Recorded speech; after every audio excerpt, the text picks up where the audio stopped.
Hello, hello, hello.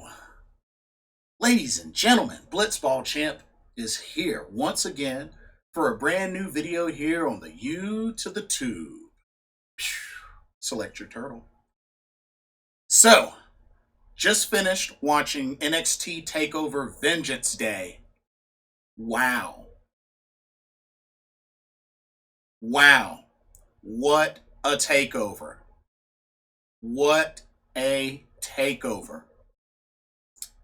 I gotta be honest with y'all. This could potentially be up for takeover of the year 2021. I know it's early. I know it's only February, but this could potentially be up for takeover of the year for NXT. Let's dive into this takeover. So wasn't a lot of matches on the card, but let's talk about it. So before I get into this, three things actually. Number one, which I totally forgot to mention this in my pro wrestling talk video on Friday, but I want to give a huge shout out and a huge congratulations to Mia Yim and Keith Lee, who just recently got engaged. That's right, ladies and gentlemen. Uh, the Limitless one and the Yimitless one. Keith Lee and Mia Yim are now engaged. Congratulations to you both. They've been together for a good long time, and yeah, I'm very happy for them. I've gotten a chance to see them both live. I've gotten to meet Keith Lee, really cool guy. But yeah, very happy for them. Doesn't surprise me that they're engaged. I figure it was a matter of time. But very happy for Keith Lee and Mia Yim. So congratulations to your engagement. Secondly, so apparently it's official that Taya Valkyrie has signed with the WWE and will be on the NXT brand. It was apparently said that she was on this past uh, Wednesday's tapings. Apparently, I don't know if she was like in the crowd or whatnot or backstage, but she was there. So, yeah, Taya Valkyrie, who was coming from Impact Wrestling, she holds the record for longest reigning knockout champion. But, uh, but yeah, Taya Valkyrie is WWE bound, which doesn't surprise me too much, considering that that's John Morrison's wife. So that doesn't really surprise me. Of course, uh, John Morrison, along with The Miz, is on the main roster. But yeah, this doesn't surprise me, and it'll be interesting to see how she does in NXT. It should really put a little extra spark in the women's division. So hey, we'll see how things go with Taya Valkyrie in NXT. And thirdly, to start off the pre-show, or just this took place in the pre-show, but apparently Eli Drake is now with WWE.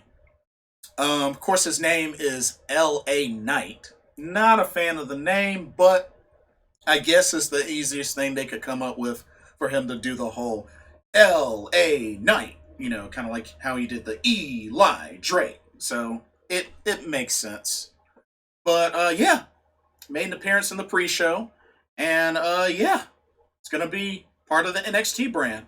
Of course, last time I saw Eli Drake was on NWA, and I believe he was tag team champions with James Storm. So I hadn't really been keeping up since then. And of course, he was also in Impact Wrestling before that. So yeah, have to see how things go with L.A. Knight in NXT.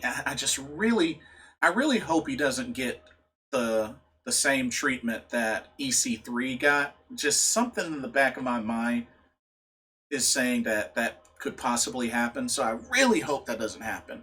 But but yeah, Eli Drake, now LA Knight, is in WWE.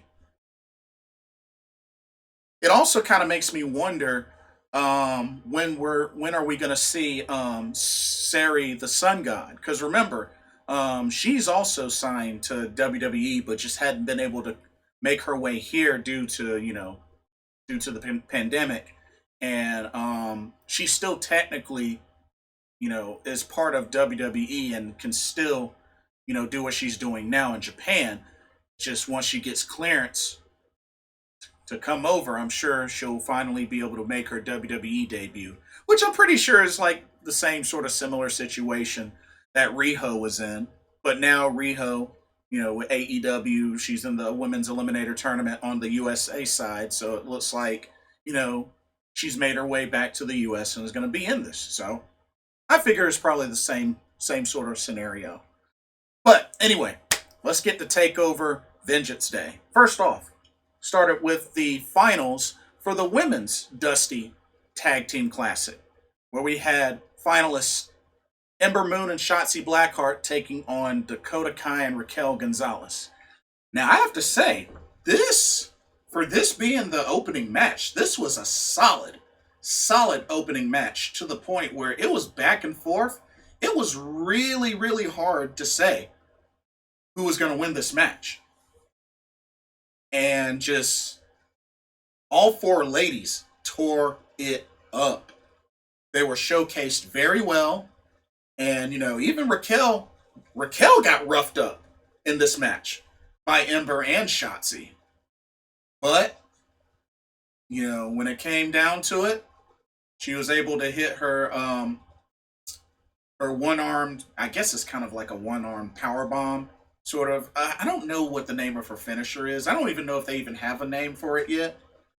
But she nailed that on Shotzi Blackheart and did a double cover on her to get the victory. But there were so many great spots in this match. I mean, from Shotzi doing the suicide dive to even Ember Moon hitting Raquel with the Eclipse. And not only that, Shotzi really sold that chiropractor really, really well. She really sold that move very well. But the ladies, they tore it up in this match. They really did. So but yeah, ultimately Dakota Kai and Raquel Gonzalez got the victory, and they are your first ever Women's Dusty Cup Class Tag Team Classic champions. So, with that being said and done, they get a future tag team title shot, which of course the current champs now are Shayna Baszler and Nia Jax. Now, it'll be interesting to see when they will get their title shot, because in this situation, it would be a heel versus heel situation, which is not common, but that doesn't mean it's impossible. But there's no date set or timeline set for when they will get their title shot. But Nia and Shayna are the current champs, so I'm pretty sure at some point they're gonna defend the tag titles on NXT. I assume it will be on NXT. So, but yeah, I'm just thankful that a legit tag team won, because Shotzi and Ember are normally singles wrestlers, and they got paired together. So yeah. And, Raquel and Dakota, they've been teaming up for a good while now, so it doesn't surprise me that they ended up winning. Which I had a feeling that Shotzi and Ember were going to win, mainly because of who they are, but I'm happy that a legit tag team won. So, congrats to Dakota Kai and Raquel Gonzalez. And great opening match. Really, really great opening match. Okay, next. I'm going to tell you right now, next up was the North American title match. Now, most matches tend to get from 1 to 5 stars, I easily give this match a 10 star. It was that good. Johnny Gargano, the champ, defended against Kushida. And wow, this was a phenomenal match.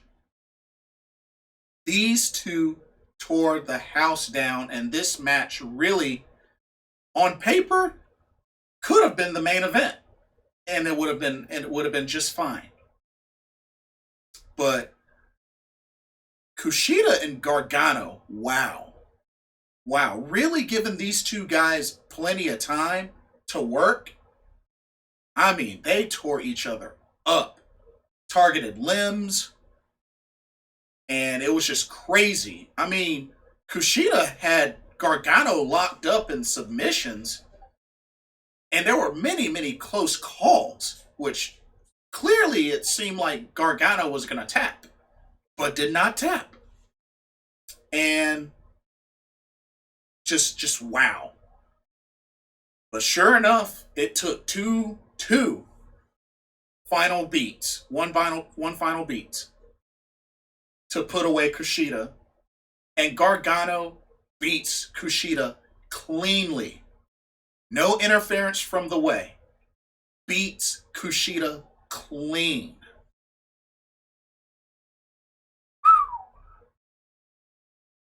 This match here was just, honestly, this match could have been WrestleMania worthy.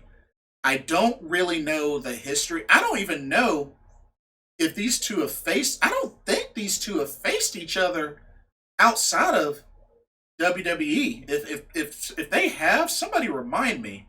But these two have instant chemistry and work so well together. And I hope and pray to God that this isn't the last time we see these two duke it out. I really think there should be a Gargano Kushida 2 of this caliber. Maybe on another takeover, or maybe on a Wednesday night special edition of NXT. But I really hope this isn't the last time we see these two square off. But I gotta give Triple H and the booking props for actually letting these two duke it out, and there was no interference. I can appreciate that. I can definitely appreciate that. And Johnny Gargano won cleanly. Won cleanly. Now, a lot of people may think, oh, this really, really hurts Kushida's stock because Gargano beat him clean. Maybe so, but I mean, Kushida is a world class athlete, so I mean, his time will come eventually. Here's hoping, but with this being Gargano's third North American title run, you know, I guess they're gonna make it a legit run. We'll see. But we have to remember, Gargano's always been a great wrestler. And he continues to deliver, especially on takeovers. And honestly, this may be one of his best takeover matches in his NXT career. So, congratulations to Gargano for a successful title defense. I mean, wow. This, like I said, this match gets 10 stars if you ask me. But it'll be interesting to see how Kushida bounces back from this. Next up, we had the men's finals of the Dusty Tag Team Classic, where the Grizzled Young Veterans took on MSK. And I have to say, the streak continued. This was another great match. I was originally thinking that maybe this, would kind of tone things down and may end up being a little weak, but I was definitely wrong. This match did not disappoint whatsoever. Just seeing Nash Carter and Wes Lee fly all over the place was just crazy. I mean, Wesley did the corner swanton from middle from the ring. Did the spiral tap. When he did that spiral tap, I went crazy because whenever I see the spiral tap, I immediately think of AJ Styles, who did it so well back in his younger days in Impact Wrestling, back in the TNA total non-stop action days. But I mean, just wow.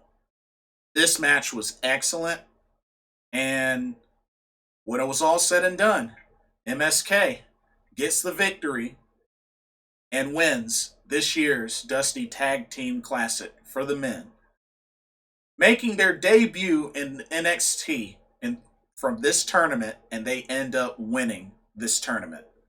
So, they too will get a future NXT Tag Team title shot, which, of course, those titles are currently held by Oni Lorcan and Danny Burch, which I think has been kind of a while since they last defended those titles. So this will definitely be a great challenge for Burch and Lorcan.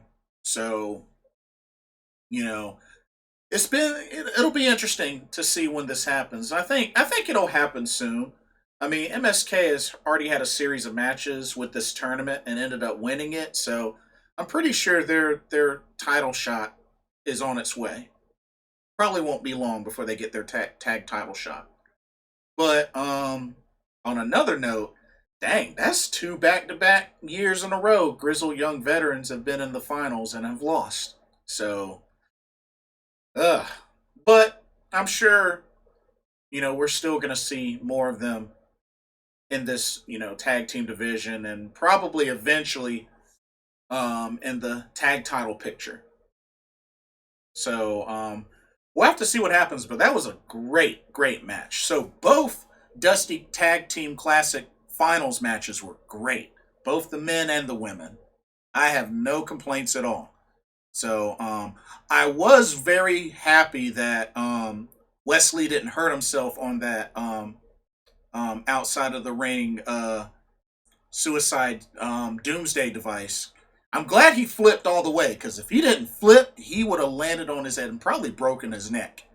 So that was kind of a scary spot, but thankfully he flipped all the way and landed just fine. So, whew, that was kind of scary, just a little scary, but thankfully he landed correctly.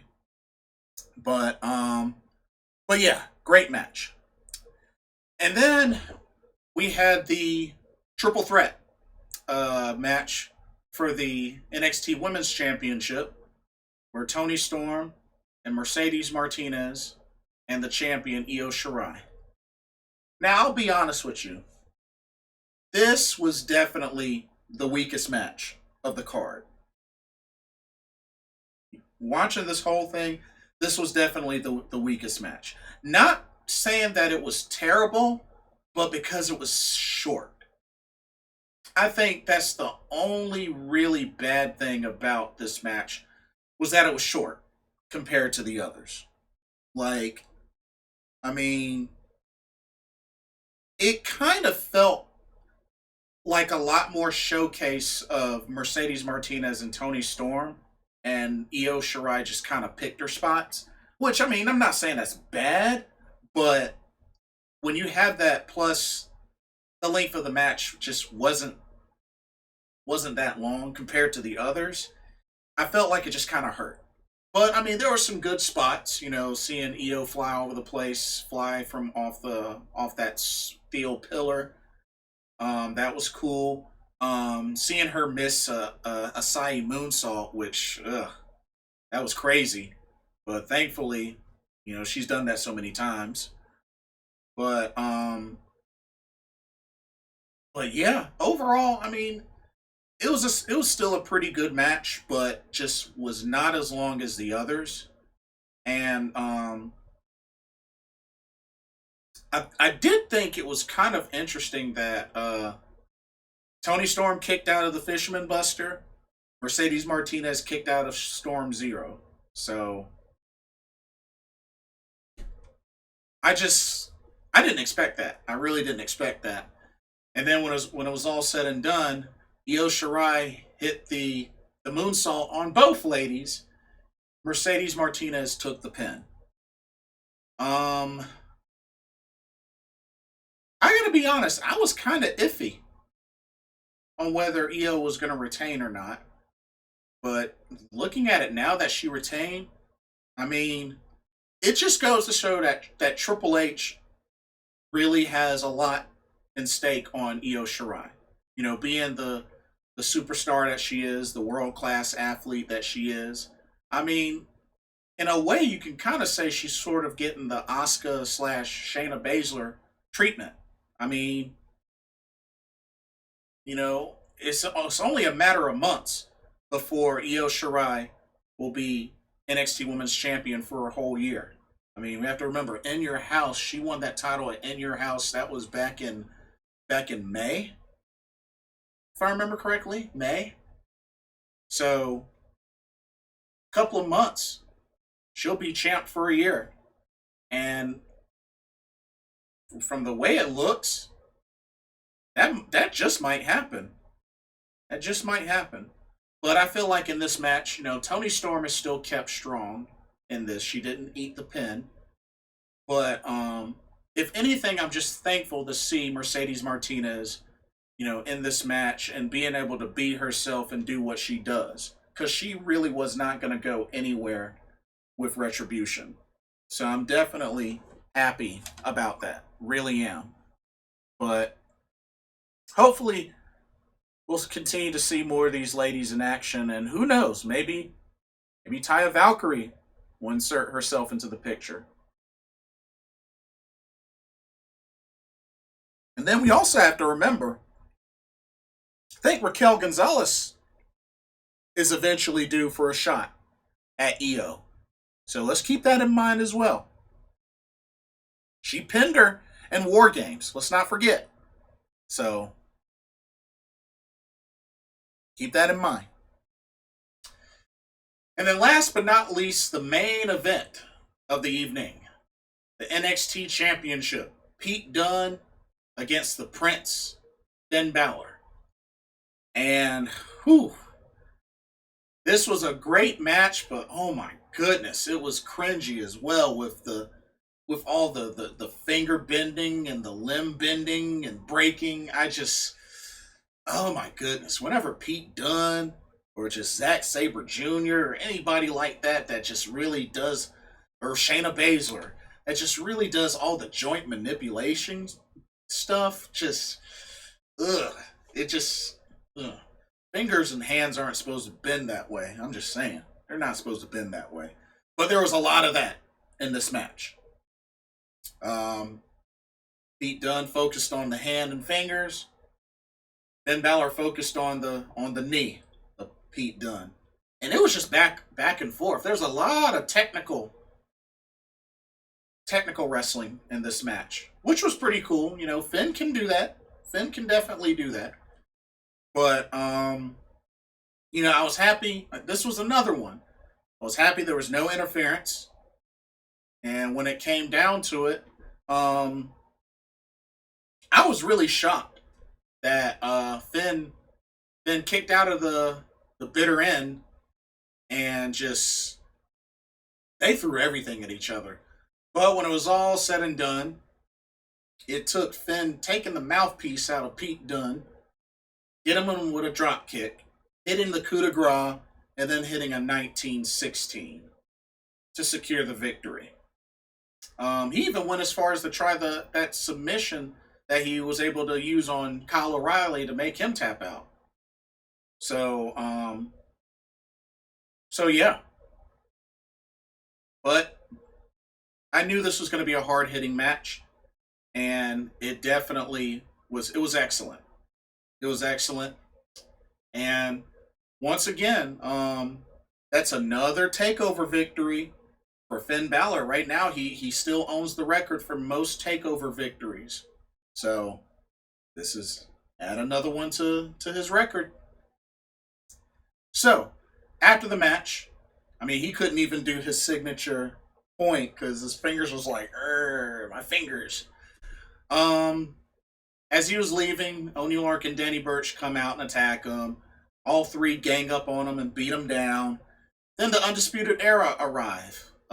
Cole, Fish, or excuse me, Cole, O'Reilly, and Strong come out, clear house, so that it's just them and Balor in the ring. Um, Kyle O'Reilly extends a hand, you know, to Finn Balor's like, hey, you can trust us. We're cool. You know, be, I guess, be one of us. Be with Undisputed Era. We got you. So, picked them up. They posed. And then, shockingly, out of nowhere, Adam Cole super kicks Finn Balor. Now, this ends up upsetting Roderick Strong and Kyle O'Reilly, and, what's the deal, man? What's the deal? And then Adam Cole super kicks Kyle O'Reilly.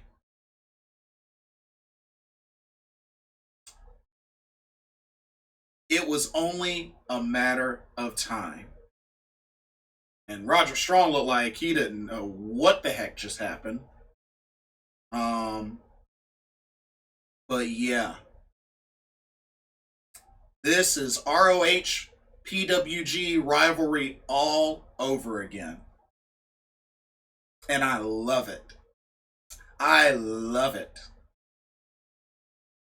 So we are going to get Kyle O'Reilly and Adam Cole tearing each other apart in NXT now. I love it. So this is it. This is it, ladies and gentlemen. They are actually pulling the trigger and splitting up Undisputed Era. I mean, realistically, it had been teased before. But I think enough time has passed. I mean, Undisputed Era still, you could say, is one of the greatest factions in NXT history to this day. I mean, I don't think there's no disputing that. But there comes a time and a place where all good things must come to an end, and I guess this was the time. I know Bobby Fish is still out, but it'll be interesting to see what side he takes on, which I assume will be O'Reilly's side. I mean, come on, they go way back. They're a tag team, Red Dragon. I don't see Fish being on the side of Cole. Roger Strong, it'll be interesting to see what happens with him, where his loyalty will lie, because he looked like he didn't know what the heck happened. But yeah, things are really brewing now in NXT. Now with Adam Cole turning on Kyle O'Reilly, renewing that rivalry that happened on two other promotions. I'm loving it. And that was how Vengeance Day closed. And I gotta be honest with y'all. Like I said, this potentially may be up for takeover of the year. I mean, the matches were great. Like I said, the only weak point was the women's triple threat match for the title, but only because it was short compared to the other matches. It was much shorter. That's really my only complaint. But this was an excellent takeover, and honestly, if I can be real, Elimination Chamber ain't topping this. It's really not topping this, and that's next Sunday. But yeah, gotta give WWE mad props and kudos on this takeover. This was excellent. This was excellent, and I can't wait to see what how this story turns out and how it just gets bigger and bigger with Cole and O'Reilly. I'm looking forward to it. I really am. I didn't see it coming this night, but it was a matter of time. At some point, at some point, it was only a matter of time. But anyway, that's pretty much all that I have. Like I said, I had very little to no complaints about this takeover. This takeover was excellent. I was very pleased with the matches. We got no title changes, but hey, still an excellent show. And can't wait to see how they follow up next. I don't know when the next takeover is going to be. Still rumors up in the air of maybe Finn Balor defending the NXT title at WrestleMania, even if Edge doesn't choose him. But hey, we'll see. We'll see. You know, when are we going to get? When are the Dusty Tag Team Classic winners going to get their title shots? Hopefully, we'll get more info on that soon. But but yeah, I'm definitely excited for what's to come for NXT. But yeah, great takeover. Great takeover. But anyway, let me know what y'all thought of NXT Takeover Vengeance Day. What did y'all think of the matches? Do you agree with the outcomes? What are y'all looking forward to um, going forward from this? But but yeah, like, comment, subscribe, hit that notification bell so you don't miss a video. Thank you so much for watching. This is Blitzball Champ Jason Ingram signing off. Hope everybody has a blessed week, and I will see y'all soon. Laters.